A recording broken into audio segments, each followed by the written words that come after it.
Okay, the last preparation is plaster of Paris POP. The formula for plaster of Paris is CaSO4 dot half H2O is the chemical formula, and because of that the chemical name of the POP is calcium sulfate hemihydrate. Hemi because यहाँ पे जो है वो half water molecules हैं, because of that उसको हम बोलेंगे hemihydrate. Okay, तो ये आपका केमिकल नेम हुआ.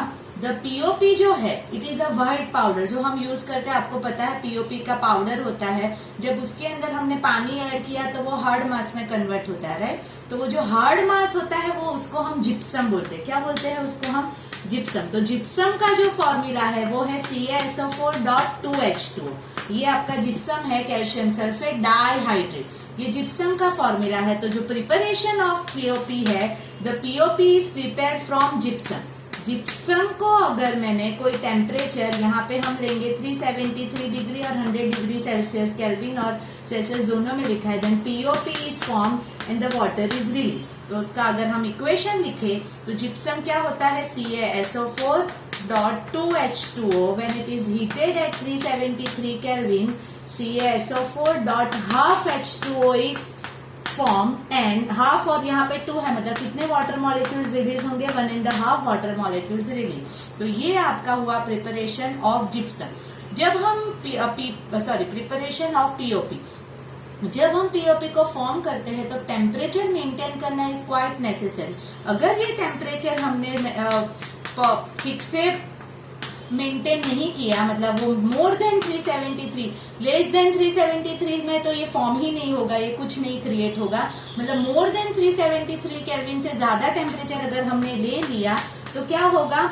All the water molecules are release. मतलब इस तरह से फॉर्म होगा CaSO4 dot 2H2. मतलब एनहाइड्रस, इसको बोलते हैं एनहाइड्रस कैल्शियम सल्फेट, ये फॉर्म होगा. और ये जो फॉर्म होगा it has no property of POP. मतलब पीओपी की प्रॉपर्टी क्या थी? मैंने जैसे एक्सप्लेन किया, अगर इसको हम पानी के अंदर मिक्स करें तो it is converted into hard mass. तो इसके पास वो प्रॉपर्टी नहीं रहेगी और इसको हम बोलते हैं डेड बर्न्ड प्लास्टर. क्या बोलेंगे इसको हम? Dead burned plaster. तो it has no property of POP. ये बुक में नहीं दिया है, बट इट्स मैंने क्यों समझा, बिकॉज यहाँ पे टेम्परेचर मेंटेन करना जरूरी है, तो वो आपको ध्यान रखना है. इट इज एग्जैक्टली 373 केल्विन पे ही बनेगा. तो ये जो है it is the preparation of POP. It is a reversible process. मतलब जो मैंने लिखा है यहाँ पे कि हम अगर जिप्सम को इतने डिग्री पे हीट करें तो it is converted into POP. तो अगेन पीओपी को अगर हम रिवर्स प्रोसेस करें, पानी में मिक्स करें तो it is converted into gypsum. But यहाँ पे कोई टेम्परेचर जरूरी नहीं है, नो टेम्परेचर इज रिक्वायर्ड. मतलब इसकी जो प्रॉपर्टी है, जो पीओपी की प्रॉपर्टी, उसमें the most important property, when POP is added to water it is converted into gypsum, converted into hard mass. No temperature is needed, only water को add करो. जो हम छोटे बच्चे थे तब हम करते थे कि हमने कोई मोल्ड करना हो तो उसके लिए पीओपी का पाउडर लिया, वाटर ऐड किया, थोड़ा सेमी लिक्विड बनाया, उसको थोड़ी देर रख दिया, तो it is converted into hard mass. तो ये आपका जिप्सम बन गया. मतलब POP when added with water it is converted into gypsum. दूसरी प्रॉपर्टी में it is a white powder. वो normal property is the most important property. And because of this property उसके जो यूजेज है वो यूजेज है आपके, it is use in first of all तो हम जैसे जो स्टेच्यूज है या तो हम क्राफ्ट मटेरियल है उसके लिए हम पीओपी को यूज कर सकते हैं. कॉइन्स बनाने के लिए उसको हम यूज कर सकते हैं. दूसरा most important usages in hospital to make the proper place for the fracture bone. जो फ्रैक्चर बोन होता है उसको प्रॉपर पोजीशन पे लाने के लिए हम पीओपी को यूज करते हैं. मतलब हम क्या, अभी पीओपी की स्ट्रिप आती है, जैसे यहाँ पे फ्रैक्चर है ये वाले पार्ट में, तो यहाँ पे पीओपी की स्ट्रिप लगा दो, थोड़ी देर के बाद वो जो है it is converted into hard mass.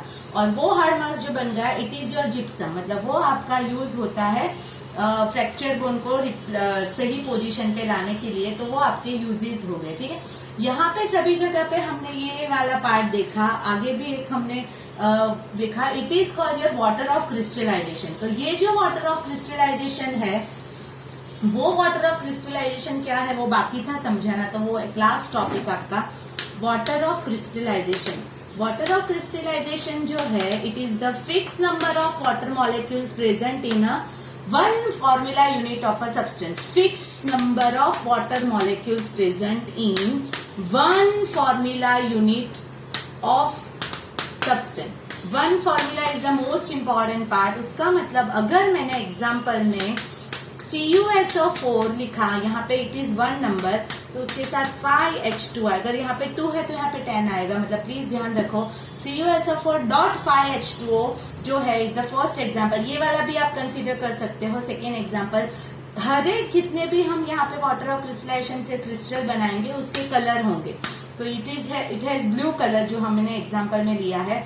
तो अगर हम कोई भी ऐसे वाटर मॉलिक्यूल्स जो प्रेजेंट होगा वाटर ऑफ क्रिस्टलाइजेशन उसको हीट करेंगे तो वो जो क्रिस्टल का कलर है वो नॉर्मल व्हाइट कलर में कन्वर्ट होगा, बिकॉज उसके पूरे वाटर मॉलिक्यूल्स रिलीज हो जाएंगे. It is given in activity, I think last activity दी है टेक्स्ट बुक में, उसमें ये दिया हुआ है कि blue colour copper sulphate is convert into white colour. How?